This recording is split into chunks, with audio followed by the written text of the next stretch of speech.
बढ़ते हैं अगली खबर की और। खबर लोहिया संस्थान के अस्पताल की है, जहां ब्लॉक में अब मुफ्त इलाज नहीं मिलेगा। मरीजों को जांच दवाओं के लिए अब पैसे खर्च करने होंगे। जी हां, पर्चा बनवाने के लिए भी शुल्क 1 रुपए से 100 रुपए तक देना होगा। संस्थान के प्रस्ताव पर शासन ने मोहर लगा दी है। संस्थान प्रशासन कल से लागू करने जा रहा है नई व्यवस्था।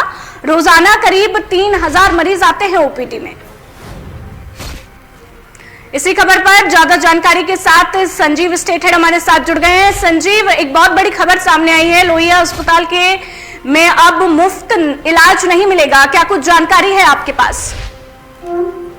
देखिए तनु, जिस तरह से लोहिया संस्थान में अब क्योंकि रजिस्ट्रेशन और रजिस्ट्रेशन के नाम पे 100 रुपए का शुल्क देना पड़ेगा मरीजों को।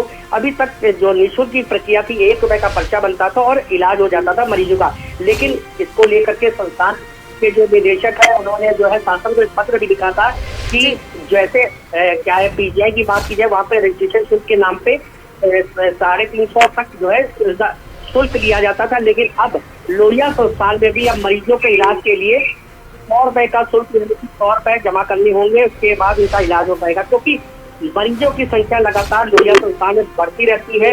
अभी बात की जाए तो करीब 2,500 से 3,000 ऐसे मरीज होते हैं जो ओपीडी में आते हैं, अपना इलाज कराते हैं। लेकिन अब क्योंकि लोहिया संस्थान में अब जो भी मरीज आएगा उसके लिए 100 रुपए का जो शुल्क है वो जमा करना पड़ेगा। उस पर शासन के द्वारा जो मोहर भी लगा दी गई है और संस्थान ने इस प्रस्ताव पर आखिरकार शासन ने भी मोहर लगा दी कि अब मरीजों को 100 रुपए देना ही पड़ेगा।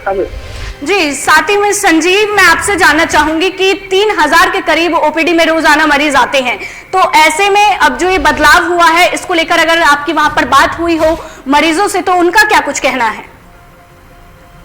देखिए, लोहिया संस्थान में गरीब तबके से लेकर के तमाम ऐसे मरीज आते हैं जिनके पास मतलब शुल्क देने का पैसा नहीं होता है। लेकिन ये अगर प्रस्ताव शासन द्वारा मोहर लगा दी गई है और संस्थान ने भी इस पर अपनी अंतिम मोहर लगा करके इसको जारी करने का आदेश दिया, और कल से लोहिया संस्थान में मरीजों को 100 रुपए देना ही पड़ेगा। उसका निर्धारित शुल्क निर्धारित हो चुका है। लेकिन सबसे बड़ा सवाल खड़ा होता है कि आखिरकार वो गरीब मजदूर, वो गरीब लोग, वो गरीब मरीज जो जिनके पास पैसे नहीं है, उनके लिए क्या कोई वैकल्पिक व्यवस्था की गई है?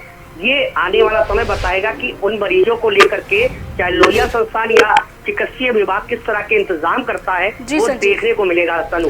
जी, क्योंकि बिल्कुल संजीव, जैसे कि हम देख ही रहे हैं कि जहां मुफ्त इलाज मिलता था वहां अब शुल्क देना पड़ेगा और गरीब लोगों के लिए काफी मुश्किल हो जाता है। तो ऐसे में विकल्प होना तो बहुत ही जरूरी है। बहुत बहुत शुक्रिया आपका संजीव, तमाम जानकारी के साथ।